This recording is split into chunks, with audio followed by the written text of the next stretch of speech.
Marcos, capítulo 14, versículo 26 al versículo 31. Dice así entonces la palabra de nuestro Señor. Cuando hubieron cantado el himno, salieron al monte de los olivos. Entonces Jesús les dijo: todos os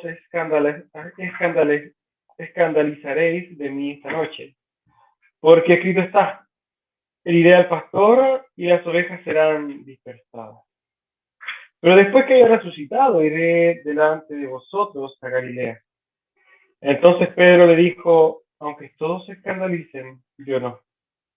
Y le dijo Jesús: de cierto te digo que tú, hoy, en esta noche, antes que el gallo haya cantado 2 veces, me negarás 3 veces. Mas él con mayor insistencia decía: si me fuera necesario morir contigo, no te negaré. También todos decían lo mismo. El título del sermón del día de hoy es Promesas vacías.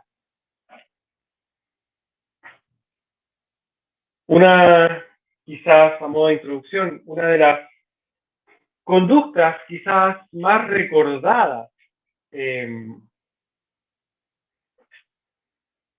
los apóstoles es, sin lugar a dudas, la traición, la negación de Pedro. Lamentablemente, es una realidad el hecho que el recuerdo colectivo siempre tiende a recordar más las cosas negativas que las cosas positivas de la gente. En este caso, la negación de Pedro es algo que es de conocimiento público, y si bien es un acto vil de Pedro, poco se sabe qué hay detrás de esta escena. Poco se sabe de la conducta similar de sus compañeros, apóstoles, y menos se habla del tremendo amor que el maestro manifestó en esta situación. Y esto quizás es lo que hoy día vamos a tratar de ver, y vamos a poder tratar, ¿cierto?, de poder encontrar cuál es la exhortación, cuál es la enseñanza quizás práctica para nuestras vidas. Porque sin duda hay una enseñanza importantísima en este fragmento de la Escritura, el cual es importante que estemos atentos, lo comprendamos y vivamos entendiendo esto. Bueno, para esto sin duda nos vamos a ir inmediatamente al texto. Versículo 26 dice: cuando hubieron cantado el himno, salieron al monte de los olivos. A modo de contexto, nosotros la semana pasada hablamos de la cena del Señor, ¿cierto?, que se llevó a cabo justamente en la celebración celebración de la Pascua judía. Cuando entonces hubieron cantado el himno, se refería específicamente a un himno o himnos que se cantaban generalmente en la celebración de Pascua para dar término a esta reunión. Esta era una conducta regular, y es muy probable que estos himnos fueran salmos. Cuando hubieron cantado este himno, que muy probablemente fuera un salmo, salen entonces del aposento alto donde estaban celebrando la Pascua y se van en camino al monte de los olivos. Y en el monte de los olivos es cuando se lleva a cabo esta escena. Cuando llegan a aquel lugar, ¿cierto?, se adentran en el huerto de Getsemaní, que estaba en la base del monte de los olivos.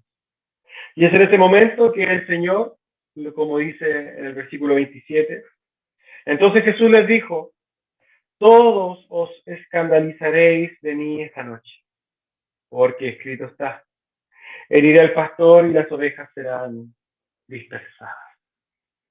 La palabra griega utilizada para escandalizar es escandalizo, que básicamente significa entrampar, hacer tropezar o tropezar, pecar. apostatar, ofender. Todos estos conceptos son aplicados al griego escandalizo. Para dejar claro lo que Jesús está diciéndoles a sus apóstoles, es que cada uno de ellos les serían infieles esa noche. Cada uno de ellos tropezaría esa noche. Cada uno de ellos caería esa noche. Cada uno de ellos dejaría solo a Cristo. Serían como ovejas que huyen cuando el pastor es herido. Cuando el pastor cae derribado, las ovejas se esparcen, ¿cierto?, en todas las direcciones, porque han perdido su punto de reunión, su norte, han perdido su referencia, han perdido a su líder. Esta profecía del maestro, la que sigue, ¿cierto?, el mismo versículo 27, cuando dice, porque escrito está, se encuentra, ¿cierto?, en Zacarías. Zacarías 13:7 dice, levántate, oh espada, contra el pastor. Y contra el hombre, compañero mío, dice Jehová de los ejércitos, hiere el pastor, y serán dispersadas las ovejas, y haré volver mi mano contra los pequeñitos. Esta profecía de nuestro Señor Jesucristo se llevaría a cabo, sucedería en pocos momentos posteriores a estas palabras de Cristo. Cristo profetiza algo que sucedería unas pocas horas después de esta situación. Sucedería cuando el buen pastor, que sabemos que nuestro Señor Jesucristo, fuera detenido, procesado y ejecutado. Cuando Jesús, ¿cierto?, es detenido, cuando llegan, ¿cierto?, a buscar a Cristo, encabezados por Judas Iscariote el traidor, toman preso a nuestro Señor Jesucristo e inmediatamente sus seguidores, sus discípulos, huyeron de pánico. Esta predicción de nuestro Señor se cumple al pie de la letra. Los discípulos huyeron, se dispersaron por miedo. Como dice Marcos 14:50, más adelante, entonces todos los discípulos, dejándole, huyeron. La fidelidad de todos aquellos que decían amar a Cristo llegó hasta cuando vieron que las palabras de Jesús respecto a que su muerte vendría se estaban materializando, eran ciertas. En ese momento tuvieron miedo, se escandalizaron, pecaron, tropezaron y cayeron.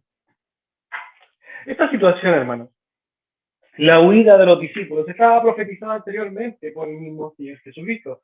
Esto lo podemos leer en Juan, capítulo 16, versículo 28 al 32. Salí del Padre, dice el Maestro, y he venido al mundo. Otra vez dejo el mundo y voy al Padre. Le dijeron sus discípulos, he aquí, ahora hablas claramente y ninguna alegoría dices. Ahora entendemos que sabes todas las cosas y no necesitas que nadie te pregunte. Por eso creemos que has salido de Dios. Jesús respondió, ¿ahora creéis? He aquí, la hora viene, y ha venido ya, en que seréis esparcidos cada uno por su lado, y me dejaréis solo. Mas no estoy solo, porque el Padre está conmigo. El hecho de que el Maestro, hermanos, se encargara, se preocupara de hacerles esta profecía a sus amados discípulos, tenía un doble propósito. Exponerlos, sin duda. Exponer sus corazones. Pero también tenía el propósito de alentarlos, de darles esperanza. Porque una vez que ellos hubiesen huido, también Cristo les había dado otras predicciones, otras profecías, en las cuales les diría que Él resucitaría y que Él los lideraría nuevamente.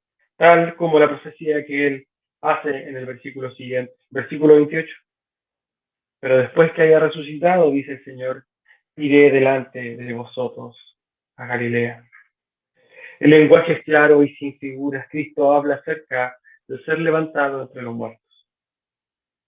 Tal como lo había dicho en una enorme cantidad de veces anteriores, Jesús dice que moriría.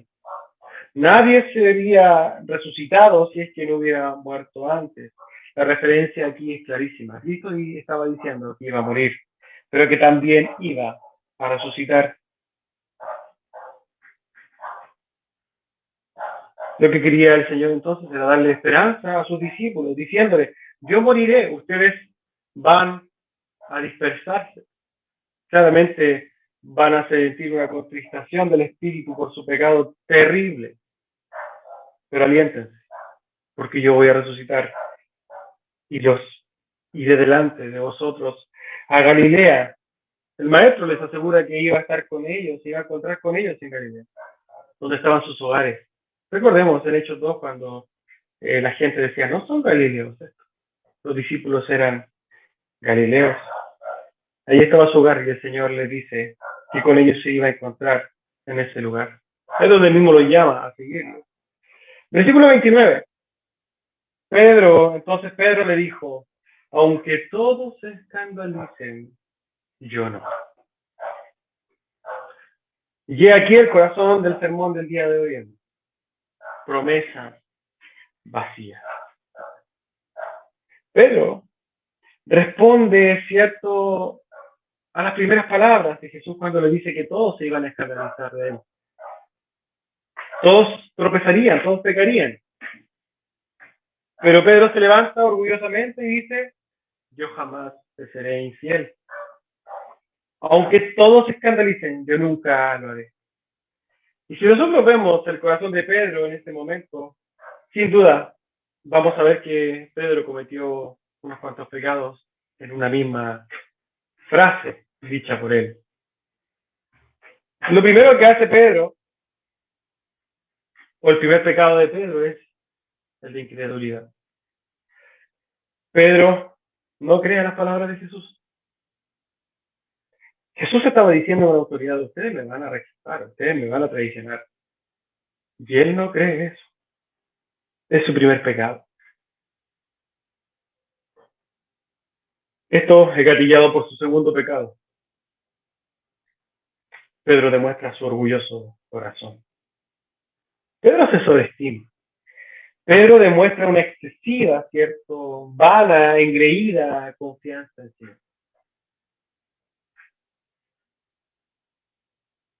Esto sería evidente claramente con los hechos. Pedro, seguro de sí mismo, se levanta y dice, no, yo nunca haré esto. Y eso no demuestra más que el orgullo. Tal como cada uno de nosotros. Es un ejercicio muy saludable siempre ir nosotros mirándonos al espejo de las Escrituras, y sin duda nosotros vamos a estar, pero impresionantemente identificados con Pedro. Cuando hagamos una autoanálisis de nuestras propias vidas, nosotros nos vamos a dar cuenta que somos exactamente igual que Pedro en esta situación. Y ver, nosotros no creemos en las palabras del Maestro. No que no hacemos caso a la Escritura muchas veces. Y eso lo hacemos porque tenemos un corazón orgulloso tal como el de Pedro. Se subestima, ¿cierto? ¿Cuántos de nosotros no hemos dicho, no, yo no caeré en ese pecado? No, a mí no me va a pasar eso. No, yo estoy bien. Lo tercero que hace Pedro es mentir deliberadamente. Aunque si bien podemos comprender que la intención de Pedro era real, las palabras de Pedro nacen con un autoconvencimiento. Pedro no tenía la intención de mentir, finalmente miente. Porque está celebrando algo que es incapaz de cumplir. Lo cuarto que hace es autoenaltecerse, ponerse sobre los demás. Asume respecto de sus compañeros una actitud de superioridad. Cosa que también nosotros muchas veces hacemos. No, yo no voy a pecar como este hermano. No, yo no voy a caer en lo que hace este hermano.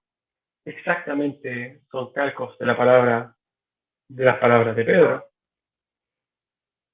Pero ¿qué dice el Señor en el versículo 30? Y le dijo Jesús, de cierto te digo que tú, hoy, en esta noche, antes que el gallo haya cantado 2 veces, me negarás 3 veces. Esta escena lo vamos a ver detallada, ¿cierto?, cuando se lleva a cabo, porque Marcos en este momento anuncia la negación de Pedro, pero más adelante se lleva o se narra la negación de Pedro. Por tanto, hoy día no vamos a interiorizarnos en ver cómo Pedro niega a Cristo. No vamos a ver el contexto ni la escena propiamente tal de cómo Pedro niega a Cristo, pero sí lo que vamos a ver es que hay detrás de esto. El segundo canto del gallo servía como indicador de tiempo en ese momento, ya que enseñaba el fin de la tercera vigilia de la noche, tercera de cuarta vigilia de la noche. Recordemos que se dividía en 4 tiempos, ¿cierto? Las vigilias y este era el fin de la tercera. Lo que quería decirle al maestro a través de estas palabras a Pedro es que esa misma noche era que Pedro lo iba a negar. Imaginemos, tratemos de irnos, ¿cierto?, a esta escena. Es impresionante, hermano. Pero Pedro le estaba prometiendo su vida prácticamente al Señor, y el Señor lo que está diciendo es que en pocos minutos, en poco tiempo, Él lo iba a negar. Así de crudo. En pocos momentos de esa misma noche, Pedro iba a traicionar vilmente a su maestro, Pero nosotros, en cuanto a efectivamente este canto del gallo, también vamos a poder decir otra cosa que es impresionante, y es que este canto del gallo de alguna manera funcionaría como un clic para traer a Pedro al arrepentimiento. Porque este segundo canto del gallo, que sucede inmediatamente después de que Pedro niega a Cristo por tercera vez, lo llama, lo hace aterrizar, lo hace recordar las palabras del mundo.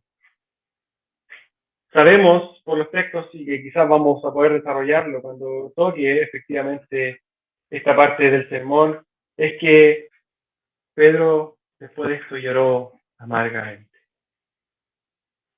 en arrepentimiento.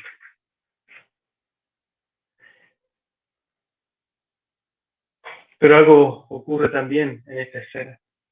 Y Lucas quizás nos lleva a ver este pasaje de una tremenda perspectiva. Lucas 22, versículo 60 en adelante dice, y Pedro dijo, hombre, no sé lo que dices. Esto está hablando de la escena cuando Pedro niega a Cristo. Hombre, no sé lo que dices. Y enseguida, mientras él todavía hablaba, el gallo cantó. Pedro estaba negando a Cristo.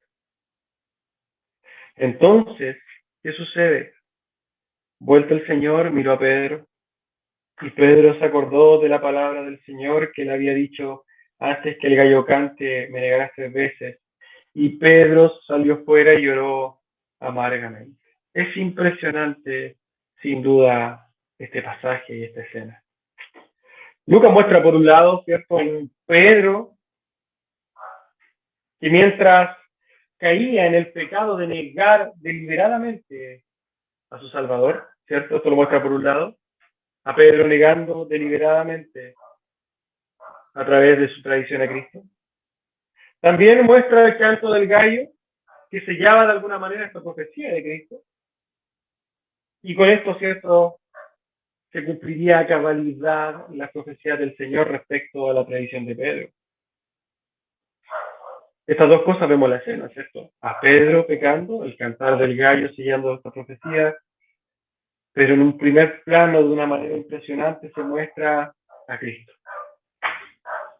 Cristo, hermanos, que en ese momento estaba siendo golpeado, abofeteado, escupido, insultado, sentenciado injustamente a muerte, pero muestra un Cristo que no toma y no considera en sí el tremendo flagelo que estaba, del cual estaba siendo víctima, sino que su mente y su corazón estaban con su discípulo traicionero.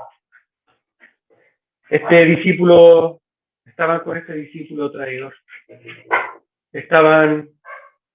Su mente y su corazón estaban puestas en ese discípulo infiel. Es impresionante cómo lo muestra Lucas. Dice que Cristo en ese momento alza sus ojos y mira a Pedro. Yo trato de imaginar ese momento y ponerme en los pies de Pedro y es difícil no quebrarse en esta situación. Es difícil no quizás caer de rodillas. Yo pienso en Pedro en ese momento, cómo debe haberlo desnudado la mirada de Cristo, cómo debe haberlo traspasado profundamente, porque expuso el corazón de Pedro de una manera indescriptible. Expuso el perverso, sucio corazón de Pedro. Lavado, sin duda, por la fe, pero expuso su orgullo, expuso su traición, expuso su maldad. Pedro nos refleja fielmente a cada uno de nosotros, hermanos. Todos somos como aquel Pedro. Porque Pedro en ese momento estaba pensando solamente en sí mismo, de una manera totalmente egoísta. Estaba pensando de una manera vil. Tanto así que traicionó a aquel que lo salvaría. Las promesas de Pedro, hechas momentos atrás, cierto, de acompañarlo hasta la muerte, habían quedado solo en palabras. Y esto es tremendo cuando lo vemos y lo pensamos, porque cada uno de nosotros hemos caído en el mismo pecado de Pedro. Juramos y prometemos cosas a Dios que nunca cumplimos, que nunca cumpliremos. Cada uno de nosotros, hermanos, ha negado a Cristo a la manera de Pedro. Pero Cristo, nuestro Señor, en su amor, a través, cierto, de su inigualable sacrificio, nos perdona y quizás también nos mira con amor. No pensando en sí mismo, no pensando en su dolor, no pensando en su sacrificio, no pensando, cierto, sus llagas, sino que pensando en nosotros como aquellos discípulos infieles. Día a día, hermanos, el Señor demuestra su misericordia y su gracia con nosotros. Día a día el Señor muestra su amor para con nosotros, para con la iglesia. Es por esto que sin duda debemos meditar, hermanos, en nuestras acciones y en nuestras promesas vacías a nuestro Dios.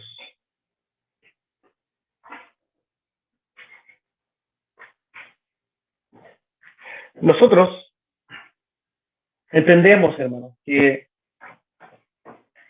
y caemos en esto de pensar que como claramente Dios ha pagado todas nuestras transgresiones, entonces de alguna manera tenemos un permiso para pecar. Pero no es así. El apóstol Pablo, ¿cierto? Pregunta, si es que es por el pecado que la gracia, ¿cierto?, abunda, entonces vamos a pecar mucho más para que la gracia sobreabunde. Y la respuesta a esto es que es de ninguna manera. Nosotros no podemos mirar nuestro pecado ya lavado por Cristo a modo de algo intrascendente. Tenemos que preocuparnos, hermanos. Tenemos que meditar en nuestras acciones en cada momento. Debemos entonces nosotros, a través de la reflexión, ir en dirección a radicalizar nuestro corazón en pos de Cristo. Ir nosotros con nuestras vidas en retribución al amor de Dios. Comprender en nuestras mentes, hermanos, que el sacrificio de Cristo nos ha lavado, pero que por eso nosotros tenemos que vivir vidas transformadas. Romanos 12, 1, 2 dice, así que hermanos, os ruego por la misericordia de Dios que presentéis vuestros cuerpos en sacrificio vivo, santo y agradable a Dios, que es vuestro culto racional. No os conforméis a este siglo, sino que transformaos por medio de la renovación de vuestro entendimiento, para que comprendáis cuál sea la buena voluntad de Dios agradable y perfecta. Nuestras obras, hermanos, cambiarán conforme cambia nuestra forma de entender el amor de Dios. Las Escrituras tienen ese propósito también, comprender el profundo amor de Dios para cada uno de nosotros.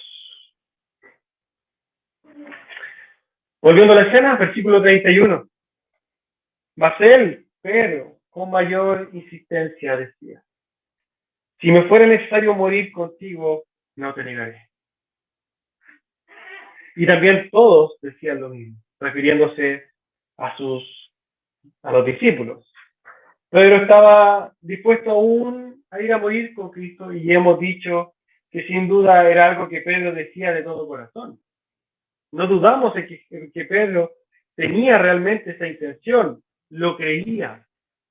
Este era el tema, que Pedro creía que podía hacer esto. Y tal como Pedro, nosotros muchas veces podemos decir cosas espectaculares respecto a lo que nosotros podemos hacer por Dios.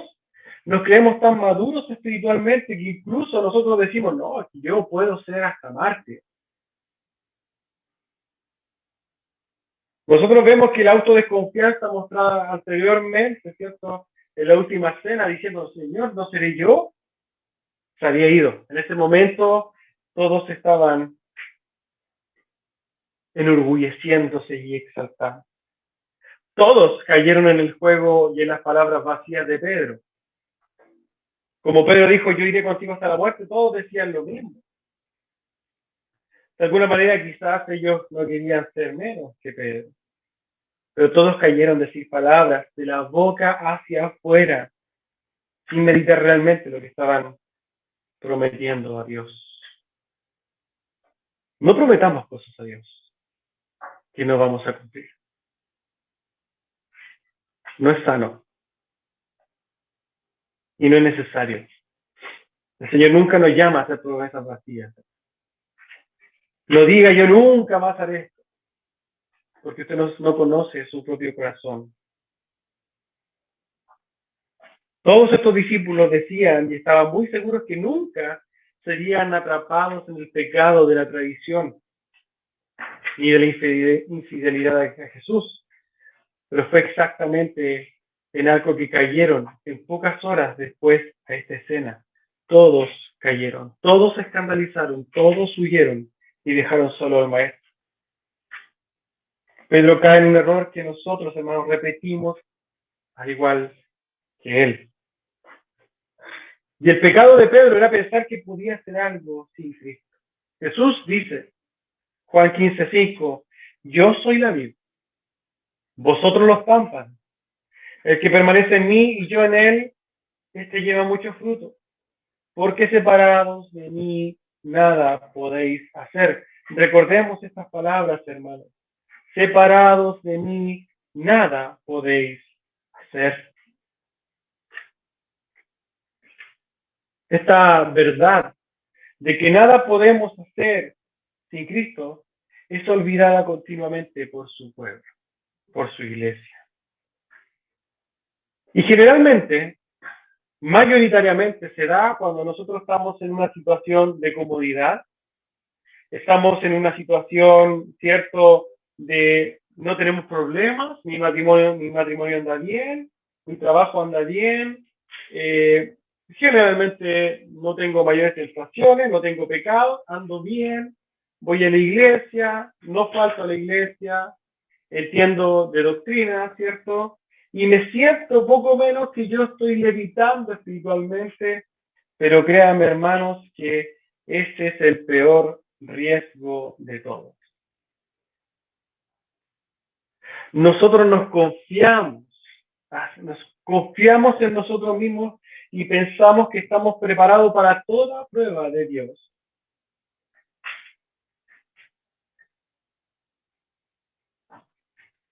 Pero al momento de la prueba arrancamos cobardemente igual que Pedro. Negamos a Dios vilmente igual que Pedro. Cada uno de nosotros, hermanos, rechazamos y negamos al Señor de nuestra salvación. Al igual que Pedro, cuando nos enaltecemos, ¿cierto? Decimos cosas, pensamos cosas, pero pasamos por la prueba y caemos. Actuamos pecando de la misma forma que Pedro. Tal como Pedro, cada uno de nosotros, hermanos, vivimos en una doble naturaleza, en un cuerpo carnal, con un corazón aún engañoso, orgulloso, ¿cierto?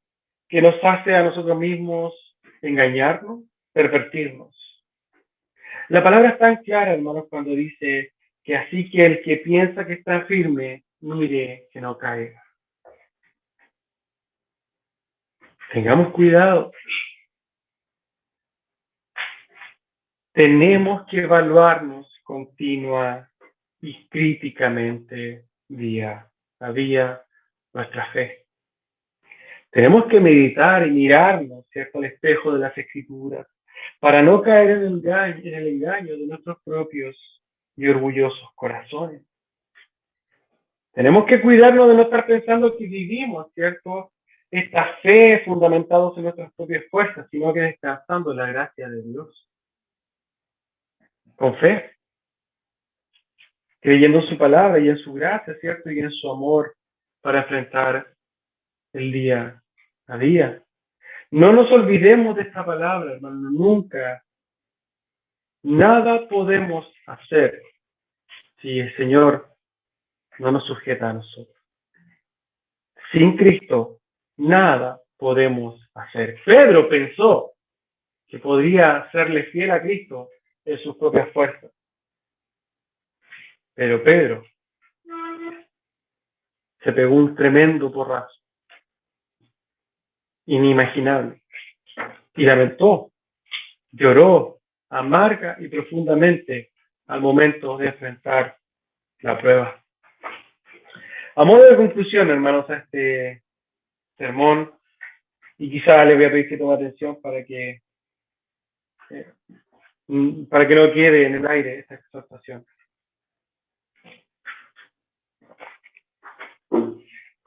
El mensaje, ¿cierto?, del fragmento que hoy vimos es clarísimo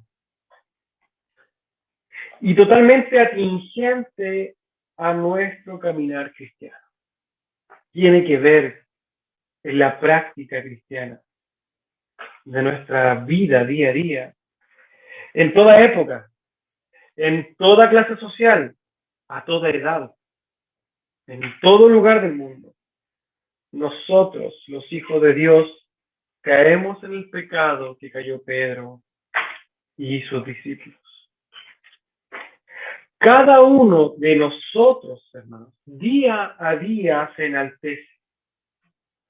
Cada día nosotros, como Iglesia de Cristo, nos enorgullecemos y caemos en pensar que podemos hacer, que podemos disponer, que podemos guiar, que podemos encaminar nuestras vidas a nuestro propio gusto. Creemos que tenemos todo en control. Creemos que a través de nuestra fe nosotros podemos caminar agradando a Cristo, porque pensamos que caminamos tan bien por un lugar que nunca nos vamos a desviar. Creemos que los problemas y las pruebas de la vida, o que Dios ponga en nuestro camino, no nos harán absolutamente nada, porque nos vemos a nosotros mismos espiritualmente maduros. Ojo, cuando nosotros nos sintamos espiritualmente maduros. Qué necedad, hermanos. Qué ceguera. Qué orgullo tan grande es el que cierra nuestros ojos. La dependencia de Cristo que todos los hijos de Dios tenemos que tener debe ser algo que debemos comprender al 100%. Pero en nuestra aún perversa forma de vivir, somos engañados continuamente por nuestros perversos corazones. ¿Y saben cuál es el problema, hermano? El problema es que cuando estamos en esta posición tan orgullosa,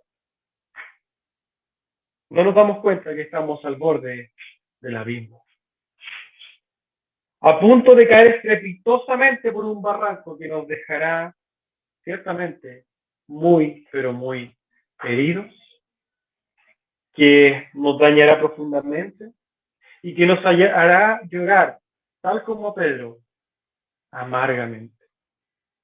Una cosa es llorar, pero otra cosa es llorar amargamente.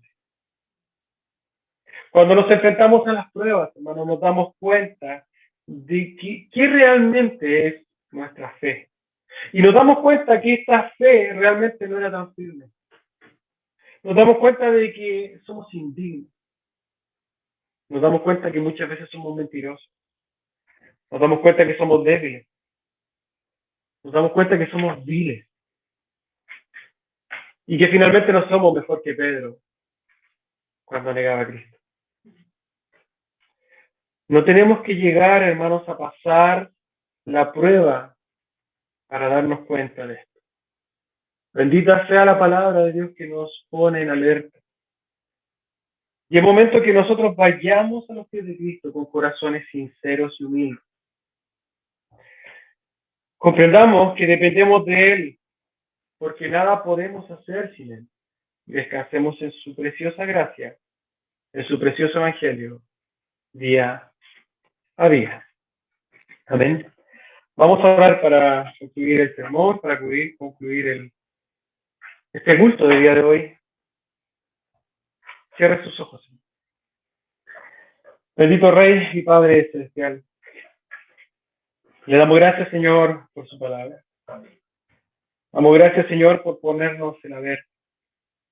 Porque sin duda nosotros, como sus hijos, Señor, en este pedazo de naturaleza caída que aún tenemos, nos vamos nosotros envaneciendo en nuestro caminar.